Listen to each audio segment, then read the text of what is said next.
Hello, everyone. I'm Adam Biggers, and I'm the marketing director here at Capital Sports Fieldhouse in Owosso, Michigan. And joining me today is Jay Tuttle, Owosso High School Baseball 2023 Air Force Baseball commit. There's a lot behind the story, and we want to take the time to highlight the athletes who train and instruct and those who are from the Owosso area as well. So let's start off. Jay, you're going to play D1 baseball. Is that something that was always a goal of yours? Yeah, it's pretty much from as little I can remember. It's kind of a thing. It was never really Air Force or anything. I didn't really cross my mind until earlier this spring when Coach Cass called me and kind of talked about it. And then as you dig deeper into it, you realize it's the best opportunity you can get as going to college and military and academics. So it's really going to turn you into a better person, man. And I think that's just a really cool opportunity. You get bits and pieces of it at other schools, but there you kind of get the full package. Right. Now, in terms of the recruitment process and interest, what other schools were showing interest? There's schools from every major conference, from here down to Florida and up the coast to Ivy League schools and all that stuff. But like I said, there's schools that might be better at baseball, that are more well known for the brand of baseball. But Air Force, I mean, like I said, it's just the best of both worlds in every aspect. And it was just pretty cool that I was given that opportunity. I'm told that academics are a big thing for you. I think you a 4.2 grade point average right now. Yes. So how much did the Air Force? You mentioned the military experience, but how much did the academics also kind of influence your decision? It kind of got Coach Cass kind of talking to me originally because I kind of asked him like, how did you find out about me? And he said he's just looking through Perfect Game and he saw a good SAT score and he didn't really look at anything else at that point. And then talked to me and then he kind of dove more into baseball stuff, which was huge for me. It kind of opened a lot of doors for, like I said, the Ivy League schools and especially Air Force. And without it, I'd probably still be playing baseball somewhere, but I wouldn't be in the same great situation I'm in right now. Right. So and that goes to show you that there's a lot of guys out there with talent, but you have to have the grades and the talent, especially to play at a high level. Yes. Now, you pitch and catch. We talked about the Air Force likes you. We discussed a little bit, maybe a little bit of two-way. You might pitch and catch.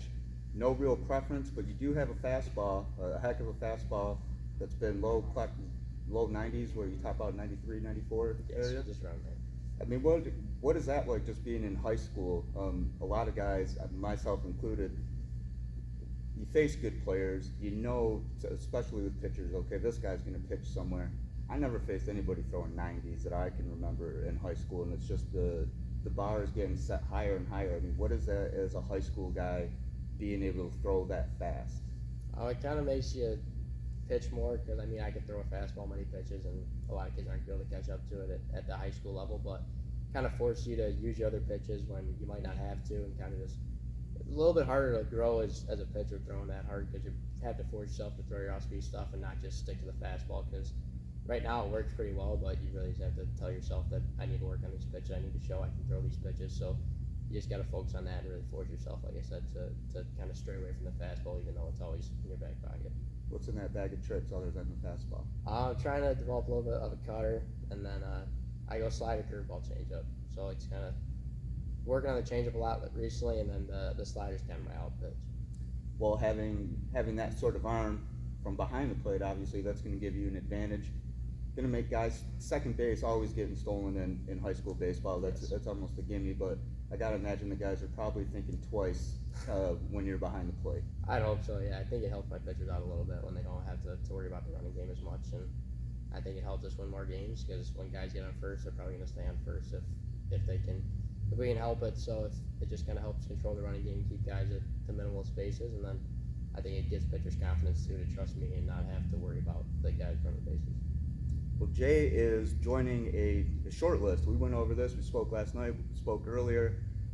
I'm from the Flint area. We all heard of Brad Van Pelt out there. I mean, he's a multi-sport athlete, Michigan State. I think he's drafted by the Tigers, and I want to say that he had interest from the Pistons, if I'm not mistaken. I know that he was good at everything. Yes. But you are joining a short list of Owosso-area baseball players to go on and play major college. Matt Spees, we're talking a little bit about Zach Armstrong. There's a couple other names as well thrown in there, and I remember about 10 years ago, he's from Corona, Brandon Eckerly. He played at Michigan State, Yes. and was drafted by the Tigers. What's it like for you? This is a smaller community, and not but you're joining an exclusive list. How does that kind of feel for you? It feels pretty cool because you've heard of the guys people at school talk about, and you hear all the cool stories about them. So it's cool being put on that list, and being from Owosso, like you said, there's not a ton of guys who come out, but there's just a bunch of great people in the baseball program in the school that are just constantly on your side, on my side, who really want to see you succeed and are willing to drop a lot of things to come and help you. So I'm super happy for that, with just how able they were tended to me with kind of getting me there and helping me with everything. And it was huge just having all those people on my side to kind of propel me to this point. You mentioned your Owosso roots, and like I said, we're here at Capital Sports Fieldhouse here in Owosso, Michigan, where the Owosso Baseball Club, this is the home for the OBC. You have ties to the OBC. Kind of explain that a little bit and how much it means to you it's not just the baseball club in town, it's something that near and dear to your family.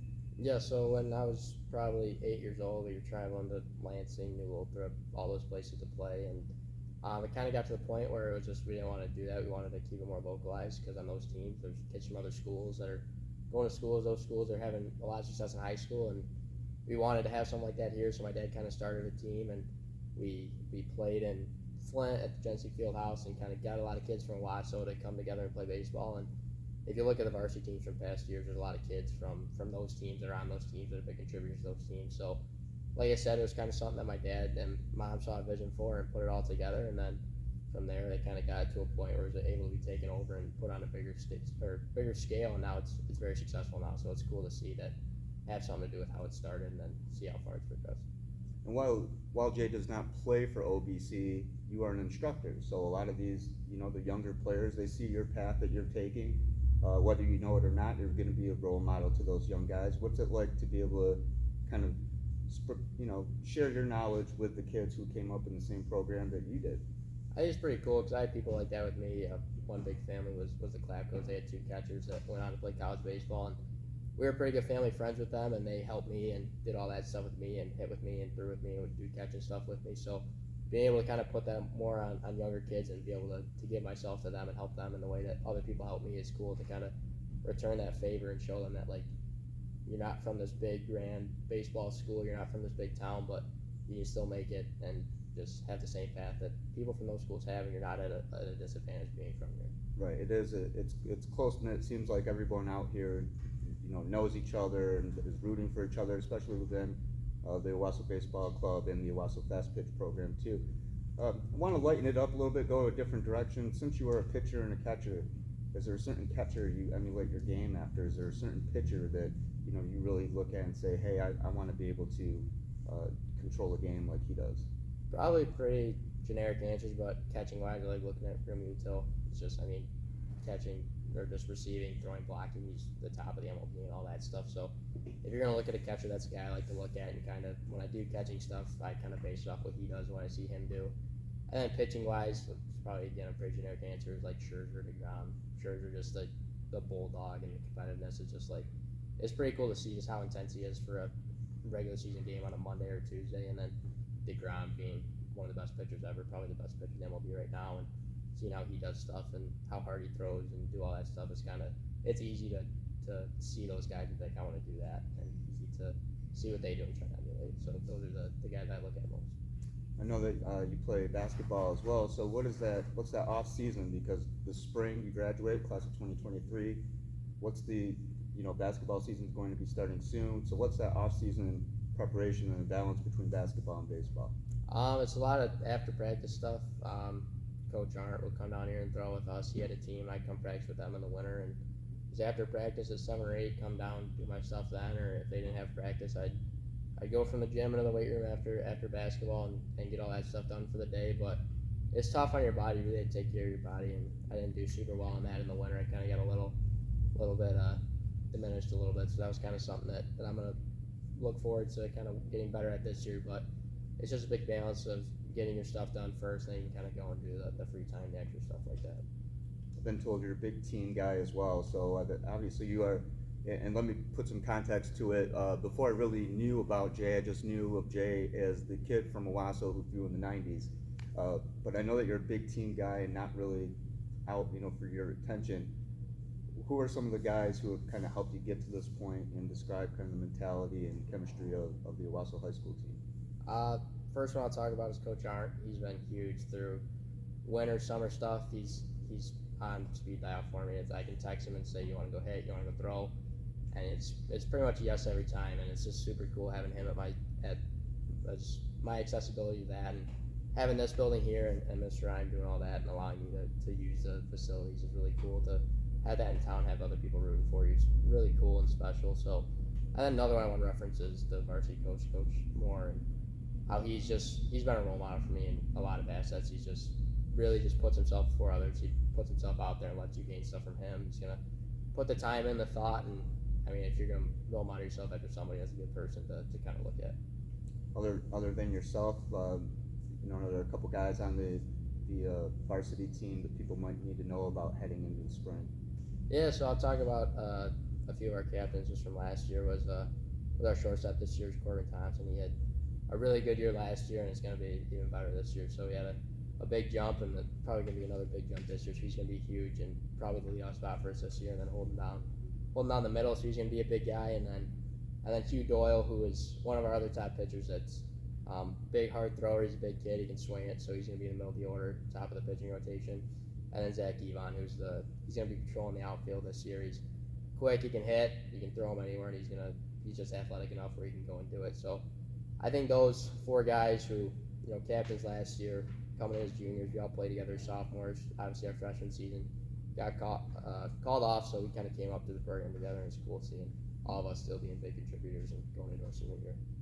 Now, this is a question I think every athlete at some point, especially when they get to the level that you're getting to, D1, there's always kind of, there's a path you had to work. Was there ever a moment where you weren't sure that this was going to happen, or was there a moment that clicked and said, okay, hey, this, the D1 dream is going to be realized? Yeah, so kind of when I was 14, was when I really started playing the high-level baseball, going down south and all around, and it was with the Little Cedars program in Detroit with the Illiches.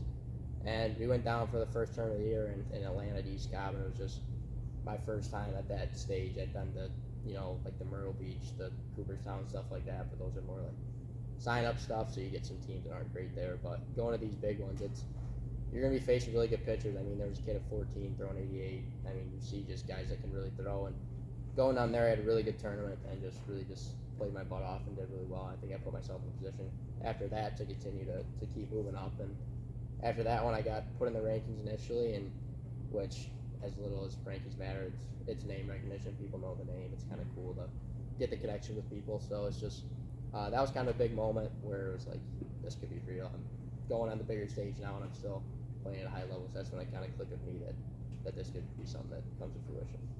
And final question for you, Jay, and I want to thank you for taking time. This is a school day. I hope I'm not keeping you out of class, but when I think, the Flint area, baseball has grown a lot, and out there, and even stretching up to Bay City and Midland area, that Saginaw Valley League, and the baseball powerhouses. And this year there were kids like Noah Keller from Goodrich, Brady Birchmeyer from New Lothrop, Tommy Shapansky from Essexville, Garber, David Lally from Grand Blanc, and not a knock on you at all. I feel like you need to be mentioned in that group of people, but for some reason, people in the Flint area, it's like Owosso's only 20-25 minutes, but it's right on that edge to where, okay, I don't know if they just stopped paying attention or what. So, I mean, is it kind of a big thrill for you to know that you are among the best players in the state, and you do come from an area that may not get the coverage and attention that it deserves sometimes? It's really cool because those names you said, I played with her against a few of them, and Keller, we had some battles in high school this year, which is cool, but I've seen their path and how they play and how high of a level they play and where they go to school and how they continue their career, and it's cool to kind of even be put in that conversation with them. But I mean, like I said, Owosso Baseball hasn't been this big powerhouse of recently, and I think, back in the early 2010s, late 2000s, it was kind of a bigger program. There was some more success in it, and I think with the combination of Coach Moore and Coach Arndt and just this place with everything going on here and the accessibility and the guys we have right now, the guys coming up, the baseball club, that it's coming back to being to where it was, and it was cool to be at the forefront of that, to kind of see it all grow from my sophomore year to this upcoming year. It's wild to see the guys that have gone through it, and we think we're gonna be really successful this year. So the guys that are coming up behind me, they'll be more on that stage than I was, which is pretty cool to see. Well, Jay is a regular up here at Capitol Sports Fieldhouse. You hold clinics, so if you have any upcoming clinics or anything like that, if you want to take this opportunity right now to plug those, or I can post the dates on the Capitol Sports Fieldhouse Facebook page. So are there any upcoming dates, or you just kind of go with the flow? Yeah, so Sundays there's catching clinics from 9 to 10:30 here. I think there's 3 or 4 Sundays left in those, so if you want to come and do some catching stuff, it's cool. There's Coach Arnold will be here, so there's some good coaches up here doing all that stuff. And then on Tuesdays there's an infielder thing, so it's age group, it's 3 hours, you come for the age group, depending on the hour, and then just get all that stuff. Like I said, there's really good coaches there too, so you're going to come to these things, you're going to develop, you're going to get better, and it's going to put you on a good path to be successful in youth baseball, high school baseball, if you're lucky enough to make it to college baseball there as well. So it's good, and I think it's something you can make it out to. It'd be pretty cool to go out to. Well, Jay, I'd like to thank you for your time appreciate today. it. Thank you. Good luck at Air Force Academy 2023 commit Jay Tuttle, superstar out here in Owosso. If you don't know the name now, you will spring 2023. So I appreciate your time today, Jay. Thank you. Appreciate it as well. Thank you.